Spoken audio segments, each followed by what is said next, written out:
Hey, what's happening, family? So look, I got a little word I need to give somebody real quick, right? So I just want y'all to hear me out. So I'd be wrong if I didn't say that with all this going on with the virus, I'd be wrong if I didn't say I wasn't a little discouraged. I'm not even gonna lie to y'all, man. I have been just a little bit.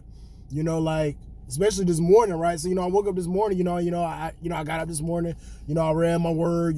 Prayed. Do all the do all the things that I try to do as a normal routine.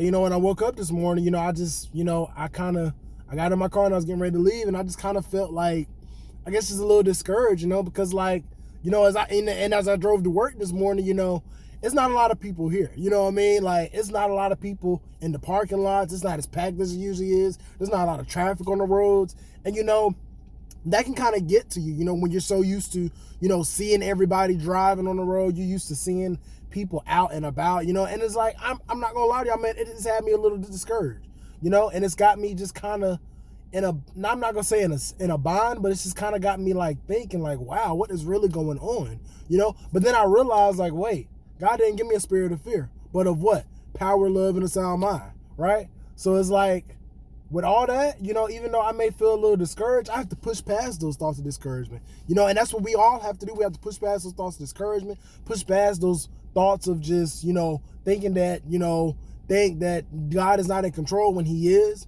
And it's like, the thing is, nobody really knows what's happening. You know what I'm saying? And it's like, that's really what's kind of getting a lot of us, like, this having us panicking. You know what I mean? Like, a lot of us are panicking right now because we don't know which way to turn, what's happening, how everything is happening, But I just want to encourage somebody real quick, man, that God is in control of this. You know what I mean? Like, you may not understand it, but he's in control. We may not understand everything that is going on, because, like, it's literally affecting everybody, and that's the thing about it. And I guess that's really the thing that kind of gets me, is that it's affecting everybody. Like, it's affecting every restaurant, it's affecting every retail store. Businesses are plummeting. Some people are not working right now, and I thank God that I'm still working. I don't say that to be boastful or anything, but I mean, it could be a matter of time before they be like, hey, y'all got to shut down, no more working for y'all, before, they quarantine all of us, you know what I mean? And it's like, if something like that was to happen, and I know in some states y'all probably already quarantined, like y'all can't leave the house and all this and that. But I just say all that to say, when things like this happen, it lets you know who's in control. It lets you know that God is in control, that he's in the midst of everything going on right now. And it's just crazy to think about this, man, because I never thought something like this would happen. But God already knew it. And it's like, when I think back on it, about how all this came about, like when I first started seeing about, stuff with the coronavirus and this and that, it was probably in like February, probably. In like February, I believe. And when they were talking about a little bit of it, I was like, okay, I ain't gonna worry about it. But when it really hit home for me, guys, and if I can just be real with y'all, it really hit home for me when in church, my pastor got in the pulpit and said, we are encouraged to not touch each other. I was just like, yo, this is crazy. You know what I mean? And I ain't gonna lie to y'all, like when she said that at the moment, I was kind of just thinking like, wait, what? Like, did my pastor really just get up and say that? You know what I'm saying? Like, it hit me different, you know what I'm saying? And, I'm not knocking her because, like, it was a message from the bishop that we're encouraged to not touch each other, because I'm in the Methodist, And in the Methodist, we have a lot of older people, right?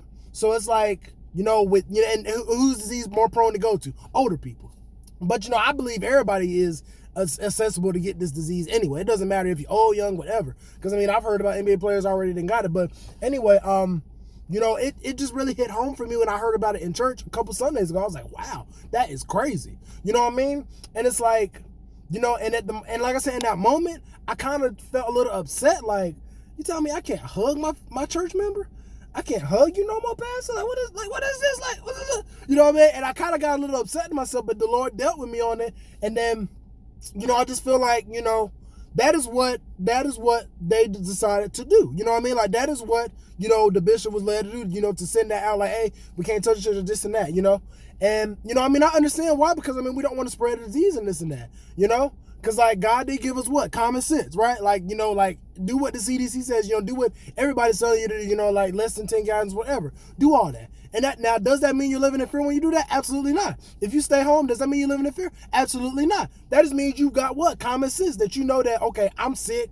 And, I think some of us need to realize our common sense, like, wash your hands, like, you should already be washing your hands. Like, that's just being honest, you know what I mean? Somebody got to say it, so I'm going to say it. You should already be washing your hands. You shouldn't be up to the CDC to tell you after you go to the bathroom, wash your hands. You should already be doing that. Like, come on. But, you know, just like I was talking with my coworkers the other day, you know, some people are not taught to do that. And if you were never taught to do that, I pray the spirit of just hand washing with Dove, whatever soap you use, Irish Spring, all that just comes. Oh, Jesus, I felt the spirit. I just hope it comes over you and you start washing your hands. And not just washing your hands, but washing your tail. Like, I'm just saying, guys, like, it should be a force of habit that after you use the bathroom, wash them hands. You know what I'm saying? Like, I mean, and I like I said, I don't know. I can't get on nobody because I mean, I just know that was the way I was taught. Washing hands every time you get out the bathroom. But anyway, you know, just back to all that. Yeah, you know, like I said, it hit home for me when, you know, heard about it in church and all. But, you know, I just saw that to say, you know, don't be discouraged during this time. And I know it's going to be hard to not be discouraged because that's exactly what the devil wants. He is the author of confusion. You know what I'm saying? Like, he wants us to be confused. He wants us to be divided. But do you see what's happening in the world right now? What's happening right now, currently, there are still some sparkles of light. And what does Jesus say in the word? He is the light. So that means everywhere there's light, Jesus could be using them to be the light in this world. You know what I mean? Because I don't believe we are lights. But I believe if we have Jesus inside of us, that he will make that he will shine in us. You know what I'm saying? And then, you know, we'll be a light in this dark world. And that's really what I see going on right now. You know, like when I see about, you know, people helping people out, you know, and you know, people helping people out, you know, just a lot of good things coming out of this. You know what I mean? Because just as it says in the word, what the enemy meant for evil, God is using for his good. Well, no, excuse me. All things work together for the good of those who love the Lord. You know, so if you love God, it's going to work for your good. And I promise y'all, it's going to work for our good right now. It may not feel like it, it may not look like it, but it's going to work for our good. You know, God is in control. He's in the midst of everything going on right now. You know, we ain't got nothing to fear. We ain't got nothing to worry about. Just know that God is in control, you know, and just remember that, man, you know, so just, let's just try to keep our heads up, man. Let's keep letting God use us the way he wants to use us, man. And hey, that's all I got to say, man. You know, look, I love each and every one of y'all, man. And, you know, but I just wanted to express this to y'all, man. Just let y'all know that things are going to be okay, man. All right, guys.